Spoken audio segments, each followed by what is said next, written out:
El día de hoy veremos un caso particularmente bizarro para mí, ya que no solamente nos muestra la descaradez y frialdad del hombre, sino que también de lo injusto que es la vida, y que con la cantidad suficiente de dinero puedes quedar impune de cualquier delito, y de lo extraña que puede llegar a ser la sociedad nipona.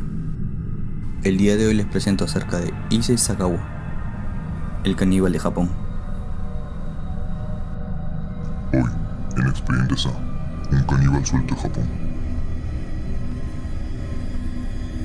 Issei Sagawa, procedente de una familia adinerada y con importantes empresas. Issei nació un 11 de junio de 1949 en Japón. La Segunda Guerra Mundial había azotado de hambre a la población nipona, y aunque la familia de Issei poseía cierta posición social, eso no impidió que también pasaran penuria para sobrevivir. En los primeros años de su infancia conoció de cerca la cultura y la supervivencia de su país. Él mismo se consideraba como un chico enclenque, feo, con manos y pies pequeños. Ya en los finales de los 70, Issei se centró en estudiar y forjarse un futuro en Tokio. La empresa familiar se había recuperado económicamente y le permitiría tener una vida muy cómoda. Decidió estudiar literatura inglesa en la Universidad de Wako y empezó a interesarse por el mundo del arte. Sin embargo, este no sería su único interés. Al joven Issei le fascinaban los libros relacionados al canibalismo. Tuvo gran interés por los aztecas, ya que según culto imperial, los vencedores se comían el corazón de sus enemigos para apropiarse de su fuerza y valor. Aquellas historias lograron fascinar a Issei hasta el punto de tener sus primeras fantasías sexuales. Una de las primeras veces que Issei fue consciente de su deseo fue con una profesora con la que se relacionaba en su universidad. Aquel día, Issei se preguntó a sí mismo si se la podía comer. A partir de ahí, sus siniestras fantasías pasaron a la acción, eso debido al servicio de diversas prostitutas. Él mismo contó durante su juicio que les metía una hoja de cuchillo en la garganta y fingía que iba a matarlas. Después, él dejaba que ellas hagan lo mismo con él. Sin embargo, esas mujeres no le interesaban, solo eran parte de un macabro juego. Este fue su primer paso hacia lo inevitable. Issei dejó Tokio para continuar sus estudios en París. Su familia hacía todo lo posible para cumplir los deseos de su primogénito. Después de todo, él iba a heredar y dirigir la empresa familiar al volver a Japón. Sin embargo, Issei tenía otros planes. Su aspecto físico de 1,50 m de estatura y 40 kg de peso no hacía sospechar que detrás de este hombre de imagen menudo, inteligente, reservado y corriente, se escondía un asesino caníbal en potencia. Nadie sospechaba de esto, ni siquiera René Hartepel, una estudiante holandesa de 25 años que hablaba perfectamente 3 idiomas, por la que Issei se había obsesionado debido a su belleza. Era su prototipo de mujer que siempre había soñado, y la única forma de pasar tiempo con ella era contratándola como profesora particular de alemán. Issei y René congeniaron de inmediato. Tenían muchas cosas en común como el arte, la literatura, la poesía. Issei le intentaba conquistar. Le invitaban a conciertos, exposiciones, conferencias. Le escribía cartas de amor, pero René siempre lo rechazaba. La estudiante lo veía como un amigo que desde su inocencia lo admiraba.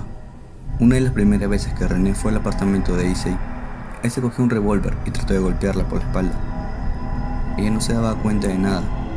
Estaba ya a unos milímetros de su cuerpo, dispuesto a descargarle un culatazo mortal, cuando de repente se dio la vuelta y me sonrió. No tuve el coraje de seguir hacia adelante con mi propósito, Relató el homicida. El 11 de junio de 1981, René fue a casa de Issei para ayudarla con unas traducciones. Según relató Issei, intentó besarla como ya había hecho en otras oportunidades. Ella empezó a retroceder. Él empezó a hablar sobre su adoración hacia ella y del amor que sentía hacia ella, pero ella siguió resistiéndose. Issei simuló buscar una botella de vino para bajar la tensión de la situación y continuó con las traducciones, pero apareció con un rifle calibre 22 que tenía escondido de su armario. Según declaraciones de Issei, él solo quiso asustarla, pero el arma se disparó sola. Pero en realidad, Issei habría disparado certeramente al cuello de René. La joven se desplomó por el impacto, convirtiéndose en objeto de fascinación para el asesino. Issei no se pudo resistir y desnudó y abusó de su cuerpo. Después, comenzó a cortarla en trozos. Issei contó que en aquel momento, mientras cortaba el cuerpo con un cuchillo eléctrico, no se sentía él, tampoco se sentía un médico, se sentía el mismo diablo, Mefistófeles en persona. Él cortaba y fotografiaba. Issei empezó a probar pequeños trozos que ya había separado del resto. Una vez terminó el descuartizamiento, cogió algunas partes y las guardó en la refri, mientras que las otras las llevó a la cocina y las frió, aderezándolas con sal y pimienta. Issei descubrió que tenía un sabor agradable, parecido al atún.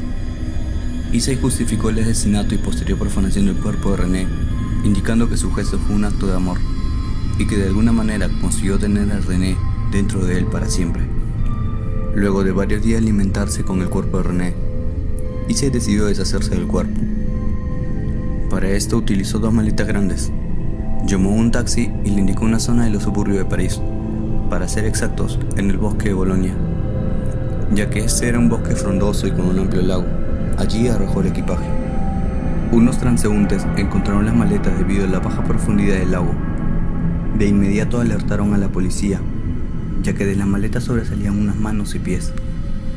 La identificación del cuerpo fue muy complicada y la noticia llegó a los medios de comunicación. Gracias a esto, el taxista que transportó a Issei acudió a la comisaría a contar lo extraño de esa noche. Gracias al testimonio y la descripción del sospechoso, lograron dar con Issei, quien fue detenido e interrogado frente al juez, donde admitió con total frialdad el crimen. No solo no dio muestras de arrepentimiento, sino que aseguró haber disfrutado alimentándose de René, e incluso insistió en que miren su refri. En declaraciones ante el juez, indicó que desde hace tiempo tenía ganas de comérsela. Muy frecuentemente tenía ganas de comer carne humana, y que fantaseaba con las personas con las que se acostaba. A su vez, también se preguntaba el por qué estaba prohibido comer carne humana.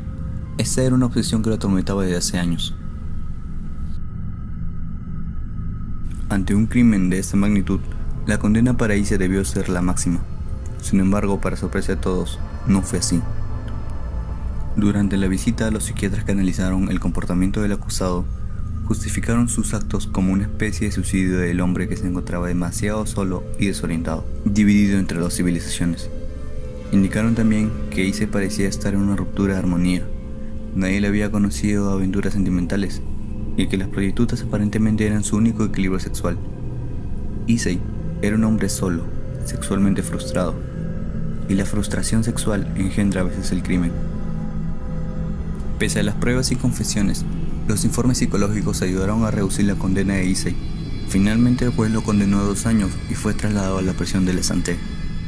Expertos de la época apuntan al multimillonario contrato entre la empresa de la familia de Issei y la francesa Elf Aquitaine como el motivo de una sentencia tan reducida. Al pasar los 2 años, el mismo juez le entregó a Japón. El motivo fue que le diagnosticaron una enfermedad terminal, nada más lejos de la realidad. El influente padre de Issei logró traerlo de vuelta a Tokio, con la condición de internarlo en una institución mental. 15 meses después, expertos lo evaluaron y determinaron que no tenía ni un problema mental. Lo pusieron en libertad pese al revuelo social. Ya libre, comenzó su ascenso mediático, gracias al libro que llamó En la niebla, el cual debido al morbo vendió más de 200.000 ejemplares. A partir de ahí, Issei se convirtió en toda una celebridad en su país. Sus entrevistas y reportajes explotando el crimen y la obsesión por el canibalismo le aportaron importantes ingresos económicos. Todas las cadenas televisivas querían tener al bautizado padrino del canibalismo en sus programas. Incluso las empresas lo contrataron para realizar spots donde parecía comiendo. La sociedad japonesa lo veía como un mero entretenimiento. Consideraban gracioso ver un caníbal en la televisión. Actualmente, Issei vive en Tokio bajo una identidad falsa. Escribe libros sobre el canibalismo. Trabaja como actor para películas para adultos. Todo ello lo compagina con su faceta como pintor, donde casualmente las protagonistas de su cuadro se asemejan demasiado a René. Sin duda, esto es una clara muestra de lo bizarro que puede llegar a ser Japón, y de lo injusto que puede llegar a ser la vida de una víctima si no tiene dinero ni influencias. Un lamentable hecho que nos recuerda que en cualquier momento puede volver a pasar, porque recordemos que el caníbal aún anda suelto. No olviden suscribirse y dejar su like. Es totalmente gratis, pero me ayudarían bastante. Esto fue todo conmigo y nos vemos en un próximo video.